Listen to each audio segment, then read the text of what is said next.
I'm inside the Iranian Aerospace Park, which is a museum and a tribute to something that's the national pride of Iran. Its missile program, its drone program, its air defense program, and its space satellite program. And I was just granted a tour by 4 experts in each area. They were former IRGC officers, all retired. I was actually supposed to meet an active duty commander today, but I was told, was on a mission, and I was not able to or allowed to film the tour. So I'm going to do my best to recapitulate to you what I've learned on this tour, at least in a general sense. And as you can see, this is a hall of ballistic missiles, ending with the most developed in Iran's field. But behind me, if we go over here, is one of the most important figures in Iranian military history. It's Sadr Hassan Tehrani Moghadam, who is the godfather of Iran's missile program. Now, during the Iran-Iraq War, Saddam Hussein, at the onset of the war, was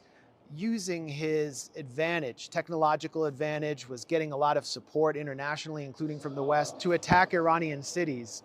The war on cities devastated Iranian civilians. He was using the war on civilians to pressure Iranian leadership into giving up. And that's when Moghadam started to develop the first missiles. No one was allowed to export technology or missiles to Iran, even at the time under the Shah. And so it began with it as a domestic program, and today it's still a completely domestic program. Even after Muammar Gaddafi agreed to support Iran's missile program, he asked their leadership to begin attacking Saudi Arabia, and that's when they ejected Libyan proxies from Iran. You can see that the missiles behind me are some of the first that were developed during the Iran-Iraq War. The launch time took several hours. They were not very precise, but by the early 1990s, Iran was able to reduce launch time under the guidance of Moghadam and precisely target Iraqi cities to the point where they struck near Saddam Hussein's own residence at a bank, which was housing on its ground floor Iraqi intelligence. They also hit a meeting of Iraqi soldiers, infuriating Saddam, and they were able to end the war on cities by advancing their ballistic missile program and producing Scud missiles, or Scud replicas, like you see behind me. Now we're going to move further down.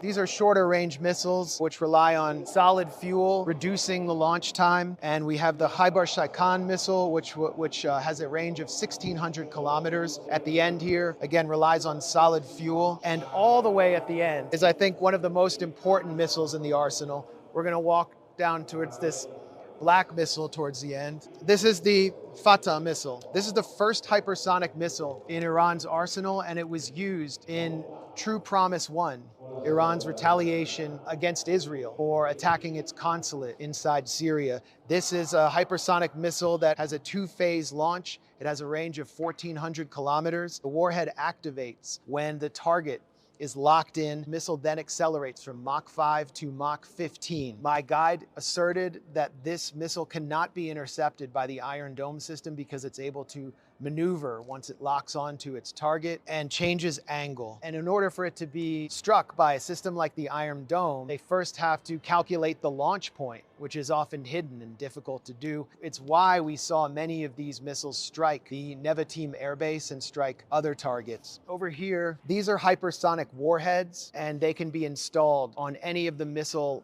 launching systems that we just saw in the hallway that we walked through. Behind me, a tribute to the architects of Iran's missile system, the scientists. This museum is a tribute to Iranian scientific innovation, mostly conducted under sanctions and heavy pressure and being surrounded by military bases. And so patriotic Iranians are very proud of these figures behind me. I mentioned Moghadam, the godfather of Iran's missile system. He was killed testing a new missile 14 years ago in an accident. So many students come here for field trips, and this is, a lot like the Air and Space Museum in Washington, D.C., or the Rocket Museum in Huntsville, Alabama, where it's a major tourist place and Iranian school kids come here.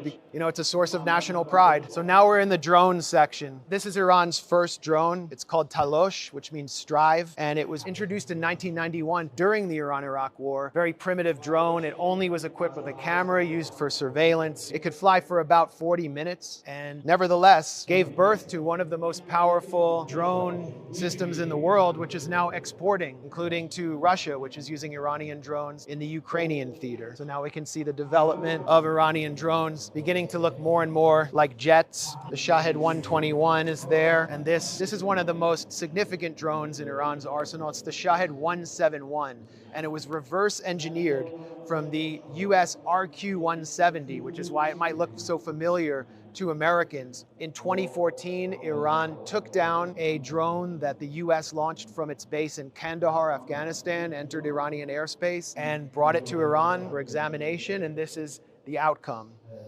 And it's now one of the more advanced drones in Iran's arsenal. This is the Shahed 129, and this is one of the drones that Iran used in its operations against Daesh, ISIS in Syria and Iraq. That was at the time when the IRGC was actually quietly partnering with the US military, was a de facto ally of the US in destroying and eradicating this Takfiri scourge from the region, and this drone played a critical role in achieving military dominance over those forces. Once again, we have a reverse engineered drone. This is the Shahed 139, which was reverse engineered from the US MQ-1 drone. It can carry 6 rockets and it can fly for 28 hours. Again, a major advancement in Iranian drone technology. This is the Shahed 136.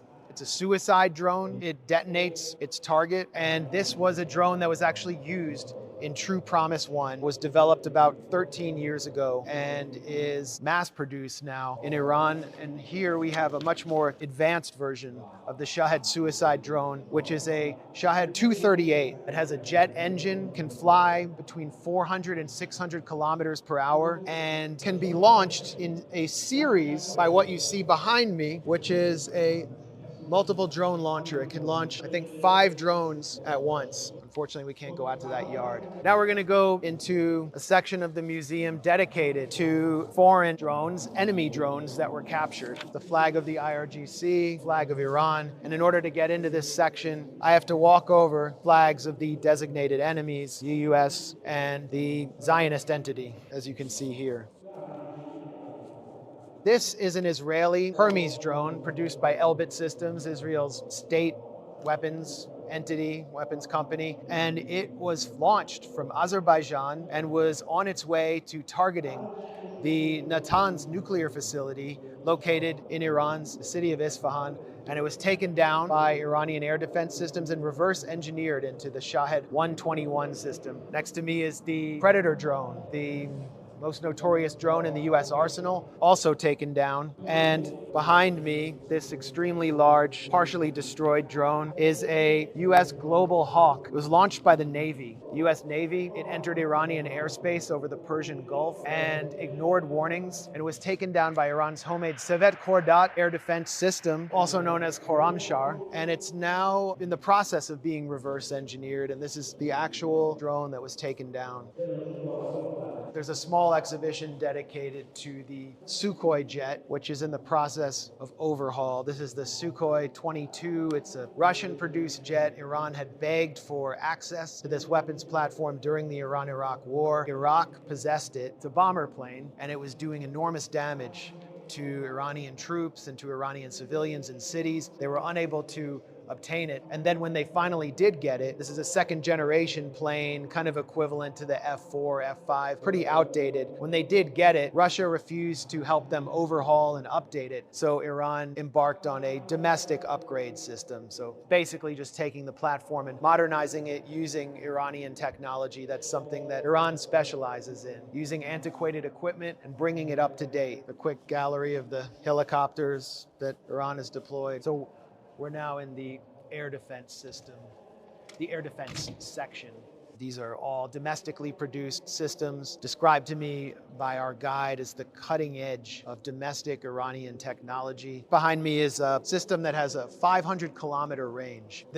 And it can cover the whole of the country. If 4 or 5 of them are deployed, can trace up to 200 aircraft in a minute. This is a more mobile radar system that has a 200-kilometer range and can identify up to 20 aircraft in any given area. Inside this exhibition is the Khordad Command and Control Center. This is where radar systems are assessed, and if enemy aircraft enter, it's reported to deploy what you see over here, which are domestically produced anti-aircraft systems. This is the Tabas system. It's the first of Iran's domestically manufactured anti-aircraft systems. And as we move down here, we just simply see more modern systems until we reach the Sevom Kordat. This is the system that took down the US Global Hawk, which was launched by the US Navy in the Persian Gulf. It can engage 4 targets every 9 seconds. And I was told about a more secret system, at least they're not willing to publicly disclose it at the museum by my guide, that has a 450-kilometer range. Its missiles have a 320-kilometer range and 27-kilometer altitude, and they can engage up to 8 targets at a time. And over here is a replica of the Gadil early warning system, which covers a 1,500-kilometer range. And it's just to warn the more advanced radar systems on the ground about incoming enemy aircraft. So I asked my guide about the aircraft that are stationed currently, the US aircraft stationed currently at the Diego Rivera Air Base in the Indian Ocean, which are there to threaten Iran. We're talking about F-18s, Hornets, and B-2 bombers, stealth bombers. And I asked if Iran's missile systems, anti-air defense systems, can actually deter attacks from these aircraft. And he said that using passive radar, they can detect both. Anything that can be detected can be intercepted from the ground. However, he acknowledged that detecting the B-2 is a lot more difficult than any other aircraft. And that was sort of the point of producing them. I also asked about Israel's attack last year, which followed the Last True Promise operation, which targeted Iran's S-300 air defense systems and the Parchin facility. And he refused to answer that question. He was not able to answer that question, I guess, for security reasons. We're here in a section dedicated to Iran's space program. It began in 2005. And in 2008, Iran had its first successful satellite launch, launching small-scale satellite for scientific purposes into space. However, in 2021, Iran got its Noor-1 satellite into space, which can be used for military purposes, environmental applications, and for mapping, which is obviously critical to Iran's military advancement. Noor-2 went into space the following year in 2022, and Noor-3, which is able to go higher, provide more mapping, more surveillance capacity. So the advancements continue. You can see that there's a display here showing how the launch takes place. The launcher releases a smaller one into space, and this is the final phase of launch. It's like a 4-phase launch until the Noor satellite is released. And over here is one of the 4-phase launchers that enabled Iran's satellite program. It's known as Gased. Go over into the outdoor yard, which I'm unfortunately not able to enter. We can see the most advanced launching missiles in Iran's space program right here. Timur and the Safir Fajr, and here's the launching vehicle. So after getting through the space program section, there's a little gift shop. Just like at any US museum, these are just, toy guns that any boy would like. Domestically produced Iranian gifts. 7 minutes to Tel Aviv, referring to the hypersonic missile, right? The Fatah? Exactly. Tell us about your gift shop.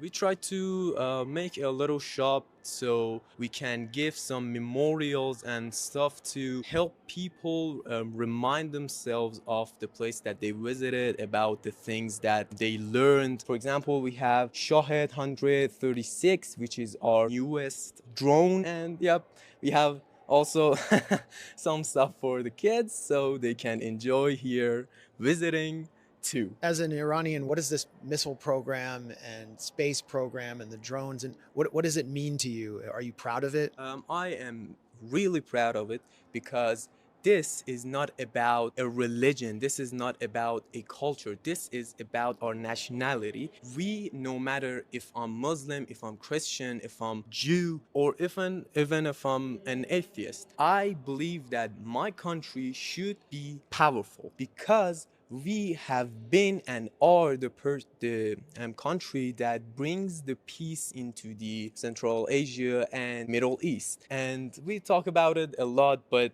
they say we shouldn't have them. Well, why not? Because in our eyes, we are the people who are protecting this region. We are protecting the people in need. So I am proud of it, and I love it, and I will still protect this idea. What's your name? I'm Ali Reza. Ali Reza, thanks a lot. Look for this at The Gray Zone, thegrayzone.com. So I think one of the takeaways for me after touring Iran's aerospace park, as you heard from the young man at the gift shop, they're proud of their space program, they're proud of their ballistic missile program, drones, for two reasons. Number one, they've developed these under sanctions, under so much pressure, surrounded by hostile military bases, and they have been able to advance to the point where they're putting satellites into space and they are exporting technology to countries which have refused to export to them in the past. And the second reason is they are using these for national defense. They are threatened existentially by the US and Israel. And so there is no way